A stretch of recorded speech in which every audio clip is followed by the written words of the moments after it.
You know, in business, sometimes the biggest problems are the ones hiding in plain sight. Today, we're digging into one of them, manual procurement. We're going to see how one company took a process that dragged on for weeks and slashed it down to just a few days. 14 days. I mean, just think about that. That's 2 full work weeks. Imagine waiting that long for a critical part or just to get the green light on a new project. For one company, this wasn't for some huge company-wide launch. No, this was the time it took just to get a single price quote. That's right, an average of 14 days for one single request for quotation, an RFQ. This wasn't some hypothetical number. It was the painful day-to-day reality of their manual process. It was like an anchor just dragging the entire business down.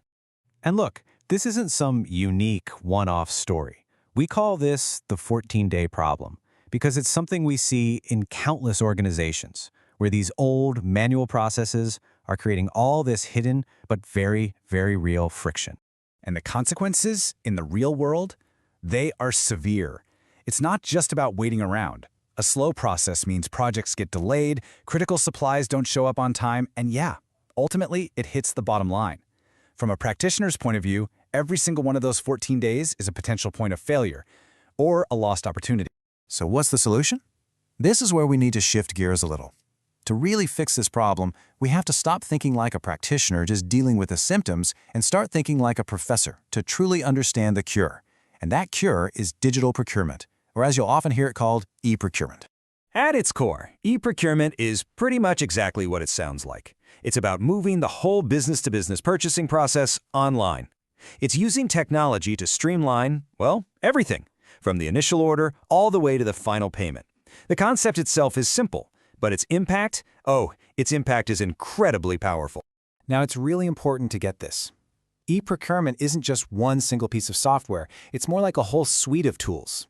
You've got things like e-sourcing to help you find suppliers, e-auctions to get really competitive bids, and of course, digital systems for the ordering and payment.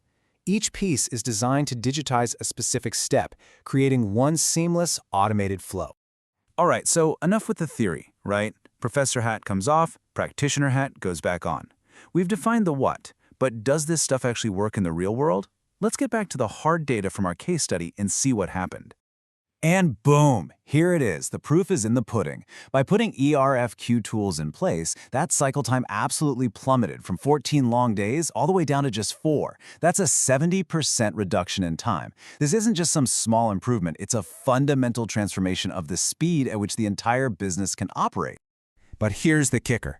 That incredible 70% reduction in time, as amazing as that is, that's not even the whole story. It's not even the most important part. Because that speed increase is really just the tip of the iceberg. See, beneath the surface, you get these other massive benefits, like enhanced traceability, a perfect digital paper trail for every single transaction, which makes things like audits an absolute breeze. But pay close attention to these last 2 points.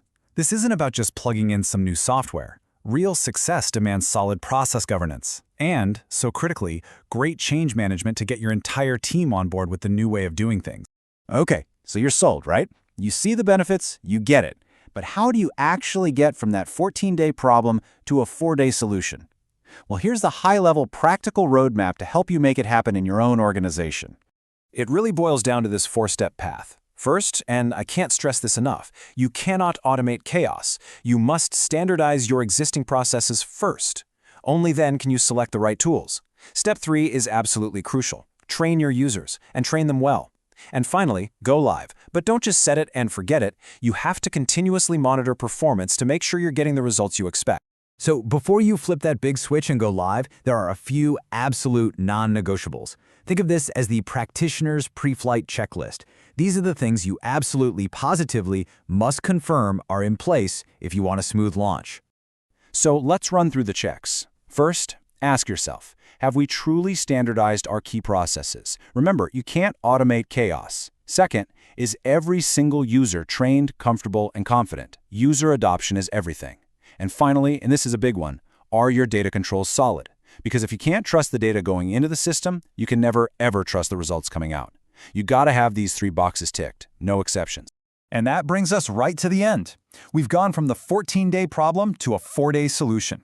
We've looked at it from the professor's perspective and from the practitioner's. So I'll just leave you with this one question to think about. When you look at your own work, your own team, what is the first manual process you would automate to get all that time back?